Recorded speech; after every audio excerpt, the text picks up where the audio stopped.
വിഴിഞ്ഞം അന്താരാഷ്ട്ര തുറമുഖത്തെ ഓഹരി കൈമാറ്റത്തിൽ പ്രതിരോധത്തിലായി മുഖ്യമന്ത്രി.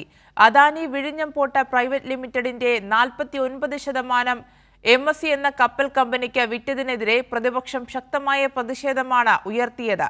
ഇതിന് പിന്നാലെ കോൺഗ്രസിൽ നിന്നും ഹൈക്കമാൻഡിൽ നിന്നുമടക്കം പ്രതിഷേധ സ്വരങ്ങൾ ഉയർന്നു കഴിഞ്ഞു.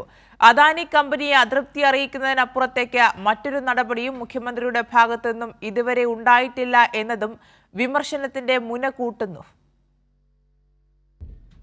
അദാനി വിഴിഞ്ഞം പോർട്ട് പ്രൈവറ്റ് ലിമിറ്റഡിൽ 49% ഓഹരി പങ്കാളിത്തത്തോടെ മെഡിറ്ററേനിയൻ ഷിപ്പിംഗ് കമ്പനി നിക്ഷേപം നടത്തുന്നതിൽ വലിയ പ്രതിപക്ഷ പ്രതിഷേധം രൂപപ്പെട്ട സാഹചര്യത്തിലാണ് മുഖ്യമന്ത്രിയുടെ വിശദീകരണം.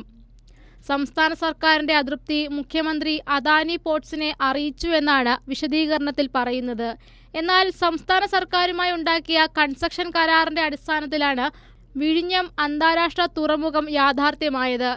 ഇതിൽ സർക്കാരിന്റെ അനുമതിയോടുകൂടി മാത്രമേ ഓഹരി ഘടനയിലടക്കം മാറ്റം വരുത്താൻ സാധിക്കൂ.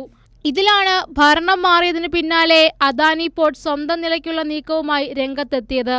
ഓഹരി കൈമാറ്റവുമായി ബന്ധപ്പെട്ടുള്ള വിഷയത്തിൽ സർക്കാരിനെ 6 മാസം മുൻപ് ഇതുമായി ബന്ധപ്പെട്ട വിവരങ്ങൾ അറിയിക്കുകയും അനുമതി തേടുകയും വേണം. എന്നാൽ അതെല്ലാം കാറ്റിൽ പറത്തിയാണ് അദാനിയുടെ നീക്കം. ഈ നീക്കത്തിലാണ് കേവലം അതൃപ്തിയിൽ മുഖ്യമന്ത്രി കാര്യങ്ങൾ അവസാനിപ്പിക്കുന്നത്. കരാറുമായി ബന്ധപ്പെട്ടുള്ള വിഷയങ്ങൾ പരിശോധിച്ച് സർക്കാർ തുടർ നടപടി സ്വീകരിക്കുമെന്നാണ് മുഖ്യമന്ത്രിയുടെ വാദം. വിഴിഞ്ഞം അന്താരാഷ്ട്ര തുറമുഖവുമായി ബന്ധപ്പെട്ട ഓഹരി കൈമാറ്റ വിവരത്തിൽ വലിയ ആശങ്ക പൊതുസമൂഹത്തിലും ഉയർന്നിരുന്നു.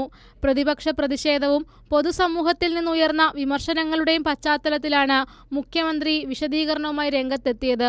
ഓഹരി കൈമാറ്റ നീക്കത്തെ ശക്തമായി എതിർക്കാനോ അതിൽ ഒരു തരത്തിലുള്ള തുടർ നടപടിയും സ്വീകരിക്കില്ല എന്ന് വ്യക്തമാക്കാനോ അപ്പോഴും മുഖ്യമന്ത്രി VD സതീശൻ തയ്യാറായില്ല എന്നതാണ് ഏറെ പ്രസക്തമാകുന്നത്. തുടർന്ന് എന്ത് സമീപനമാകും മുഖ്യമന്ത്രിയുടേത് എന്നതാണ് നിർണായകം.